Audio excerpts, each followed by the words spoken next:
We're still videotaping for the Fairhope Centennial, which ended in 1994. But we have Rae Jackson here, Rae Bernhardt Jackson, whose grandfather met the single taxers when they came. So Rae, tell us about that, and then we'll talk about some other things too. Tell us about how your grandfather got here. Well, he came to Mobile from Ohio and met my to-be grandmother, who was Victoria Mandeville from Louisiana. Met her in Mobile, and they married and moved to Sweetwater Branch, which is between somewhere down between where the Legion Club is now and Battles War. And that's where they were living and started their family in the late 1880s. He got a job working for a sawmill in up at Valana. So he had to walk every morning to work at the sawmill. He walked along the beach all the way from down near Battles all the way up to Valana where the sawmill has to be about 4 miles. It was a 4 or 5 miles. A good long walk up there. So they were there and had part of their family already when the single tax people came to this area. So it wasn't too long after that they moved into Fairhope. And one of the first jobs he got, I guess he left the sawmill then as the town started beginning to need people to work, and he was hired as the lamplighter for the little village that they had started. And every morning he would every evening he would go and light the lamps, and the little children would follow him around, and then in the morning he would go back and trim the wicks and refill the lamps and get them ready for the next night. Do you have any idea how many lamps there were? I think there were probably at that time only about 4.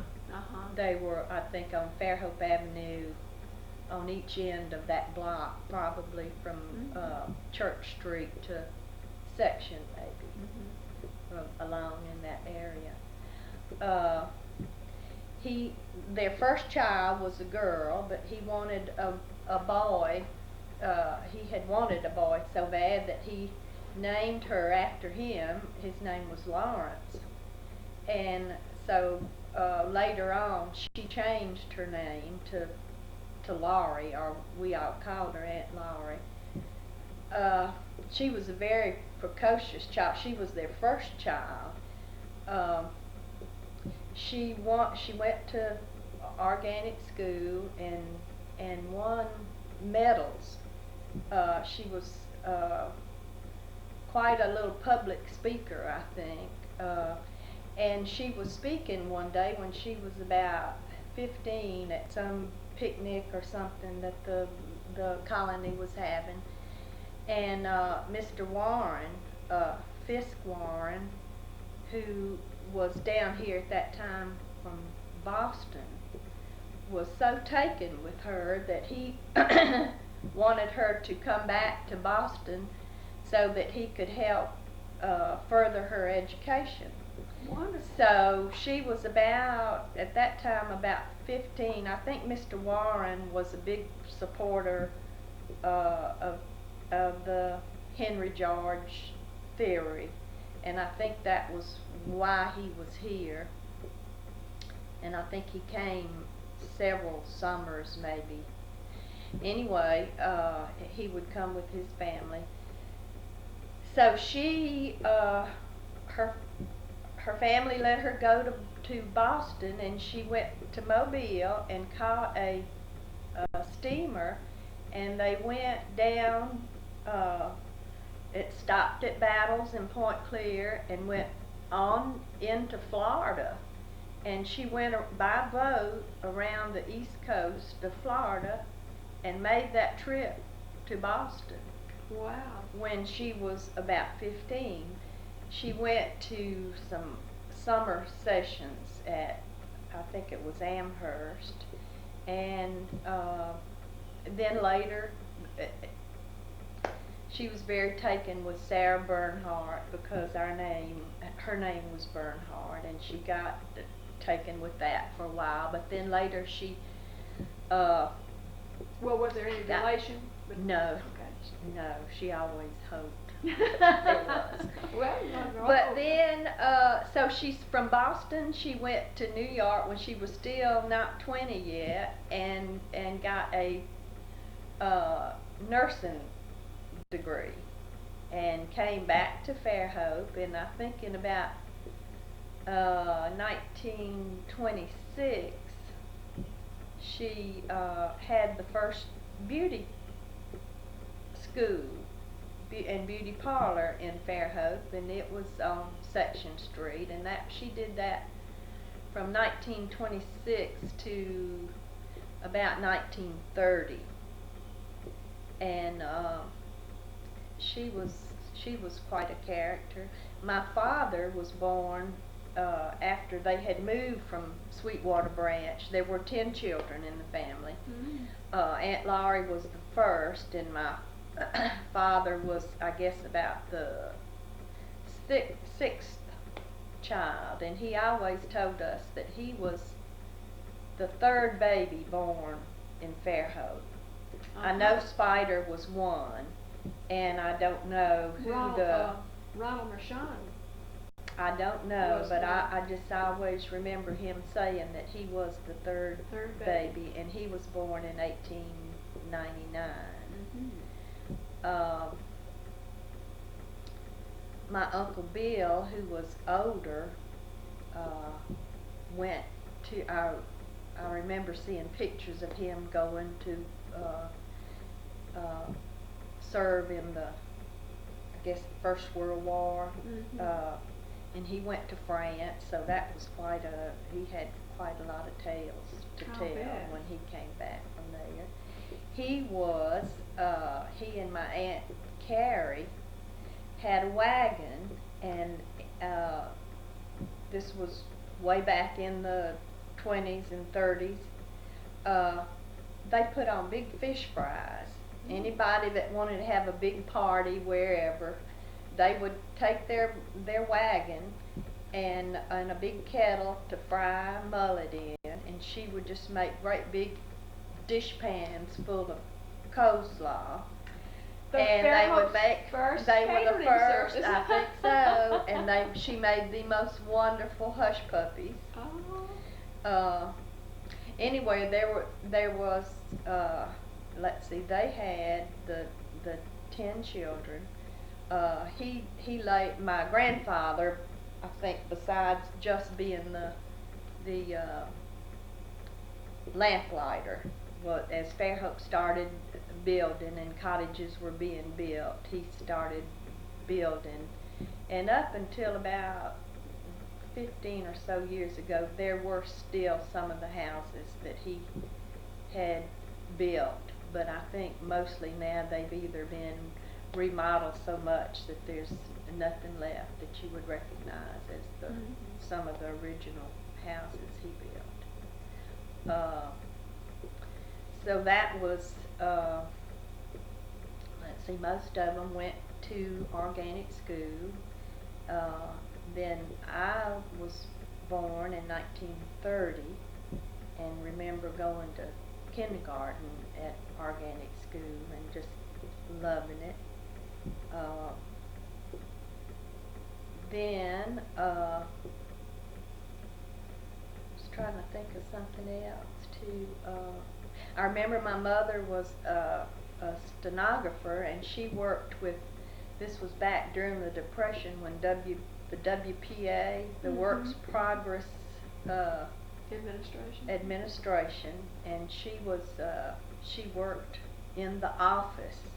They had an office in town up on Section Street, and she worked Now, that's the in first that time that's office. been mentioned since we've been taping. Mhm. I didn't And they realize that. also used to have, I remember they had a cannery, uh, right about where the new post office is now. For it was a later, I think I have this right. It was Stimpson's sawmill, but at one point, somewhere along in that same area, was a cannery that people worked at, hired and paid through the WPA, and that was in the I guess around 1930, 1930. Well, let's see, WPA didn't start, did it till after Roosevelt got in? 1932? I'm not sure. I don't know either. I may have my dates wrong, but I remember that she helped not administrate the program, but I remember going into the cannery. I was born in 1930, so it had to be sometime later than that. But I remember as a young child, we had such a big family with so many cousins and aunts and uncles, going down and spending the night on the beach and waiting for jubilees. And they were such old salts, they all knew the signs, so they knew when we should go down there. And so all the coffee pots and the coffee and the frying pans and everything would be carted down to the beach. And my daddy, who was nicknamed Icky, because he had played Icky by Crane in a play when he was a young fella, and he was tall and thin, and so he had the nickname of Icky. He played the harmonica, and so while we waited for the Jubilee to come in, we would all sit around the bonfire, and I can remember the older people harmonizing, singing these wonderful songs while we played on the beach, or finally fell asleep waiting for the flounders and the crabs to come in. And then, let's see, I had a brother, Jerry, and my sister, Jean, and I grew up and married a Foley boy, and I have 3 children. I'm sad to say that none of them are living here, but I have hopes that they'll be back here. They'll come back to retire. They will come back to retire. Have always just felt like the greatest thing that I ever inherited was my life in Fairhope. I've always loved this town.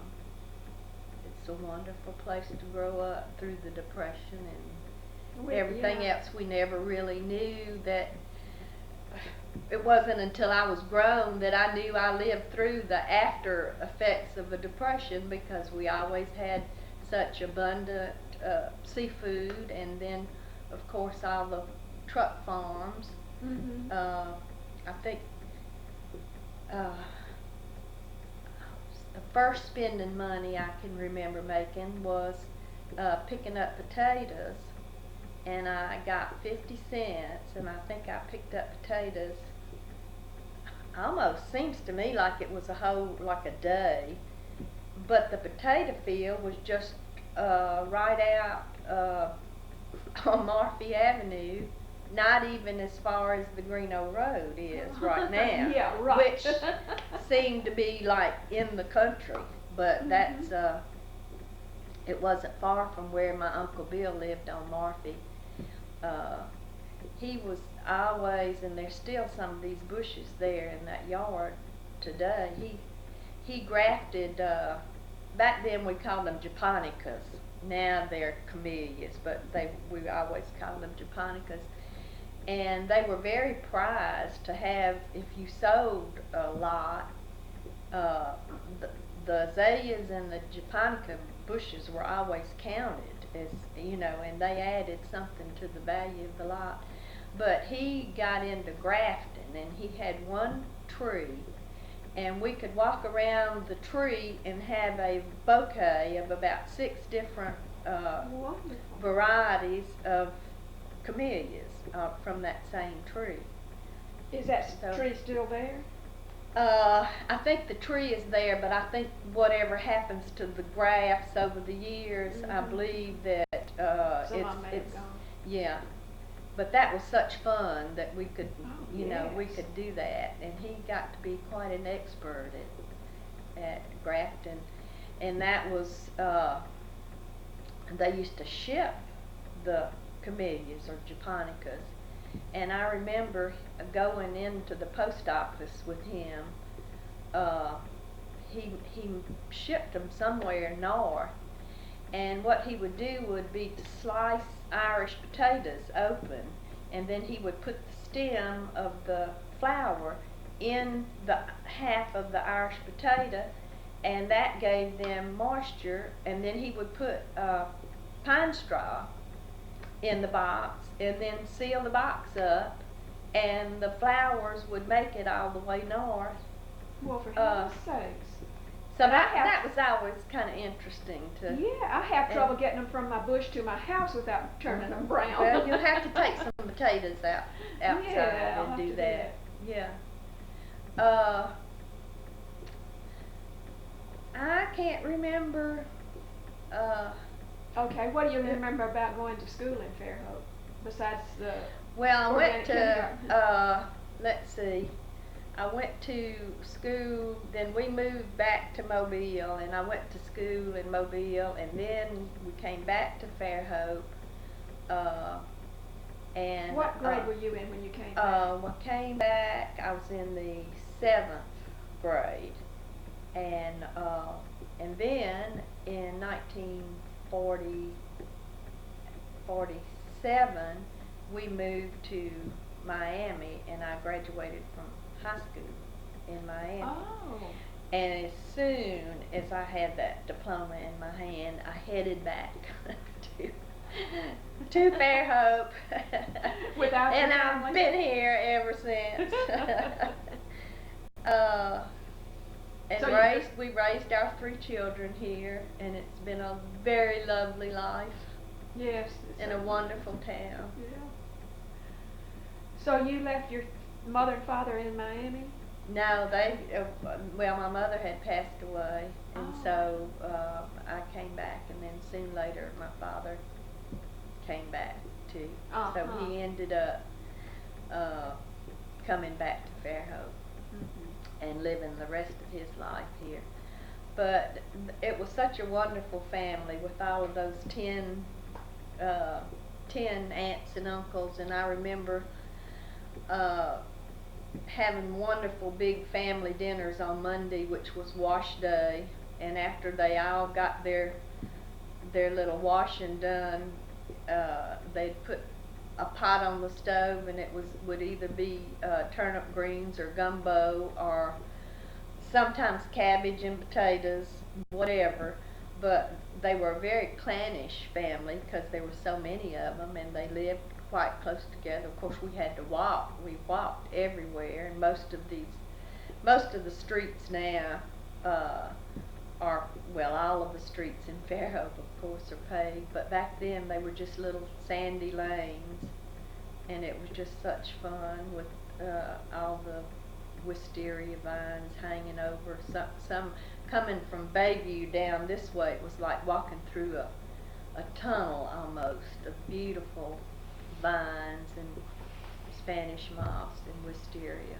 I remember going down from Mother's house on Fells Avenue down to Big Head Gully. And I'm not sure exactly how we went. I think we went down George Street away and then went either north or south, east or west, and then went on. And I remember that being all woods back after you got about 2 or 3 blocks past Fells Avenue. There was one house down there, about close to the gully. Do you remember that? Yeah, I remember how wonderful the gullies were. And when I was 13, one of my school friends got buried in James Krull, I think his name was. Oh, wow.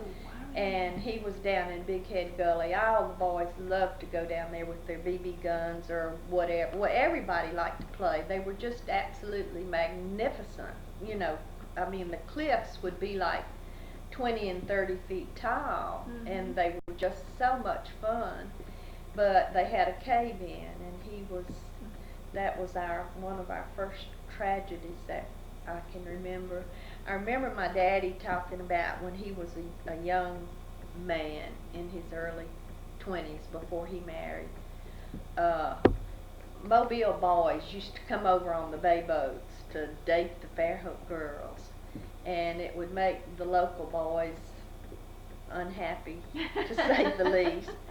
All And city slickers. back then, everybody seemed to wear white. I mean, the young men wore white shirts and white trousers and white Bucks shoes, and so on like a Sunday afternoon or whatever, the bay boat would come over, and here would be all these handsome young men getting off of the boat to go find the local girls to court them. And there was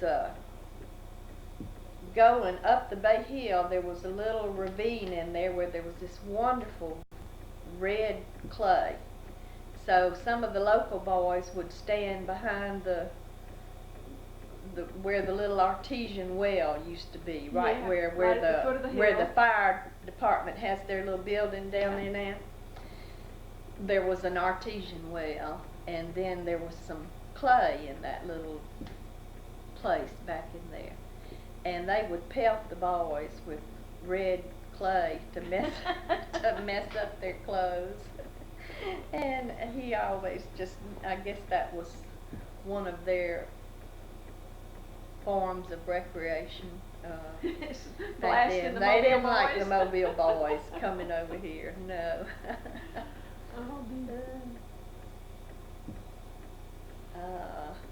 Gosh, I can't. Okay, well, let's stop and think about it for a little while. Rae, you think of something else to say, and I'll say that you had a little shop downtown in Fairhope, and it was right where the picture show used to be, the movie house, and you called it the Picture Show. I named it the Picture Show. You did, and you had beautiful linens, and I remember I bought the tiny little vase in there. You remember the little, I don't know if you remember, it was blue and has silver on it. And I just love it. I still love it. I keep it on right up in the window above my kitchen sink because I just love it so. Yeah. And it's still operating, but you sold it to someone else. I sold it, yeah, but everybody who lived here always knew why I named it the Picture Show, but I would always have to explain to tourists and visitors why, because it was obviously there were not just pictures in there. There were antiques and old linen and things like that. But it was fun being able to talk to people about the history of Fairhope and how wonderful it was growing up in Fairhope. I think we mentioned the fact that Fairhope was never like growing up in a little Alabama hicky town. We were always, as children, we were always exposed to art and literature and music, theater. My Aunt Lolly, the one that I talk about so much, was in the Shakespearean plays down at the beach, where there was just a natural amphitheater back there in towards the gully, looking out towards the bay, and we would go down and sit down on the ground on Sunday afternoon, and I mean, just as young children, you know, be exposed to Shakespeare. Fairhope always attracted very, very learned people and people who had traveled all over the world, so we were exposed to that. And you couldn't even walk without going by and seeing somebody at an easel down on the bluff painting a picture. And at one point, in my early adult life, and it had been going on quite a bit before that when the casino was still there. We were on the route for the entertainment that would go down to Miami. The big bands would come and they would play upstairs in the casino.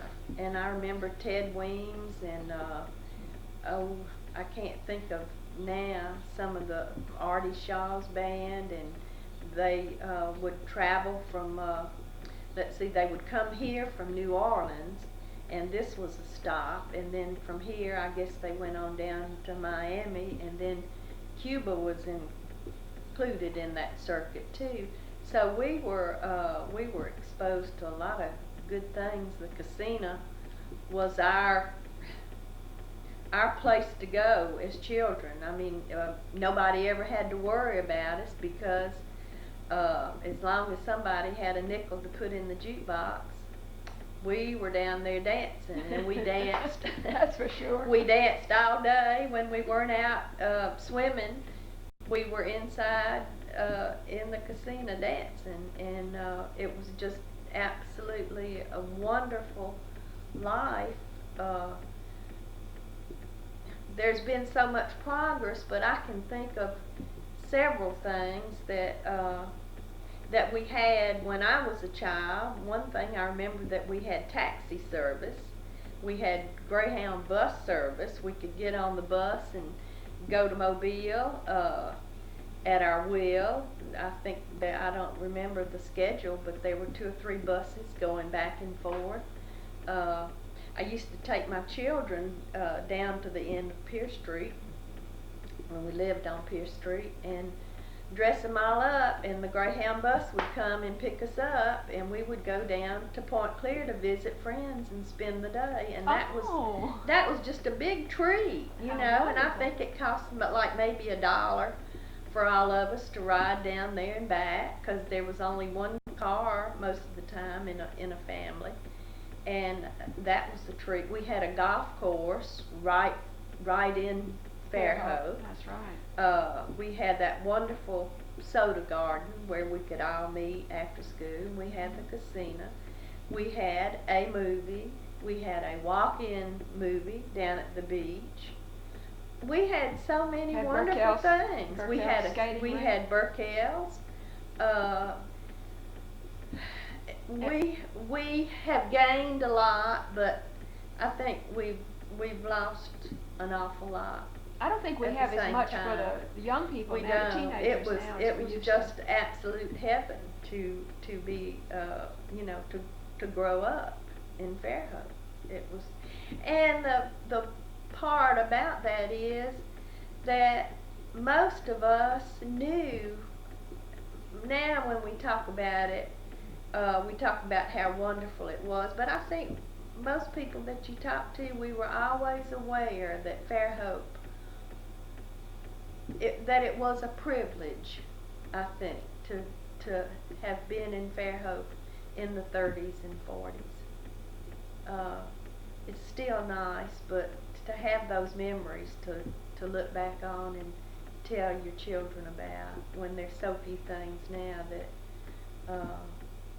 that are available for teenagers. But at the same time, it was not ever a structured thing. I mean, we didn't have Little League, but we went out and played ball. Yeah, we just school had grounds, where the little Fairhope Park is now. Right. So we always had good things to do, but we were always exposed to the finer things of life, so that we,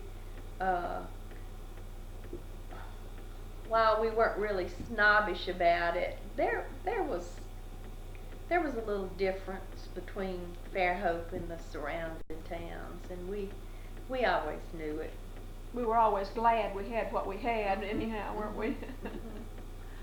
And we brought up another point about being snobbish. In Fairhope, there was no class society here that we paid any attention to. Now, we knew rich folks lived on the bay or something like that, but we didn't worry Right, about it. I mean, it wasn't a right. consideration. We all were friends with everybody. That's true, and whatever organization you wanted to work in, you know, you just did your thing. That's right. Or you went to the art center and painted, or you didn't even think about it. I mean, money just wasn't an equation then, in as far as classism or anything like that, and never was in Fairhope. Do you recall, you have any special memories of World War II here? I remember the day that it was over. And now I don't. It was in the summertime, I think. August, yeah. It was August in the 6th or 7th. summertime. I forgot too. And I remember it was so wonderful. I was let's see, that would have been in 1945. Okay, so I would have been 15. And we were living on Fairhope Avenue, and I had to walk to the creamery every day to get milk, and milk was like, I remember I'd always put a dime and a nickel and a penny in the bottle, and walk to the creamery. And when I walked over there to get the milk, they were talking about having heard it on the radio, and everybody was just, you know, so happy.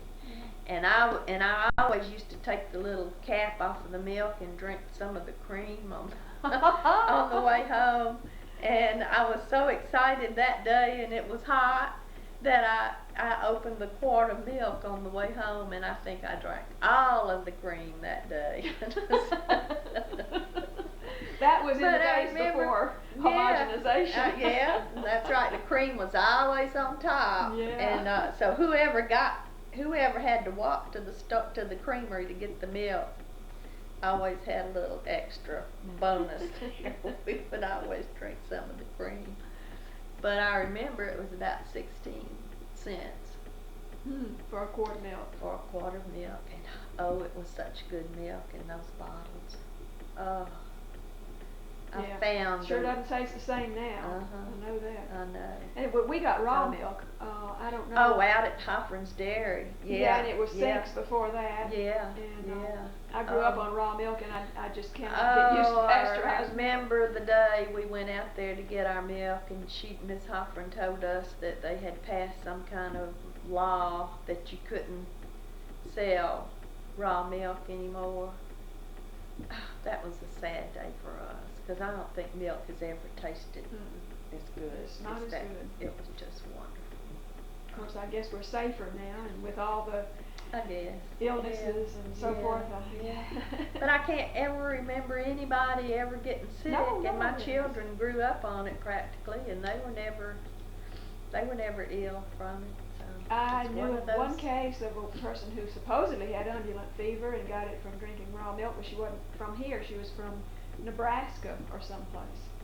And I was never convinced that that's what was wrong with her, but it may have been. Could be. Well, anyhow, I want to add one more thing to this tape, and that is that you are the person who started this project. It was your idea, and I'm glad you thought of it, because I've had a wonderful time listening to everybody talk and talking with them, because I grew up here too, and you and I are probably closer to the same age than anybody else I've interviewed, but I can certainly empathize and relate to what you're saying, because I went through it too. So thank you very much for thinking it up. Well, I'm glad you've had good response to it. Yeah, we think it's going to be fun to watch. Yeah, it took us a long time to get it done, but we're about through now. Oh, good. Okay, if that's all, we'll sign off. Do you have anything else you want to add? I don't think so. Okay. One last thing on Rae Jackson's tape. I want to show this table that she has made. She has painted, depicting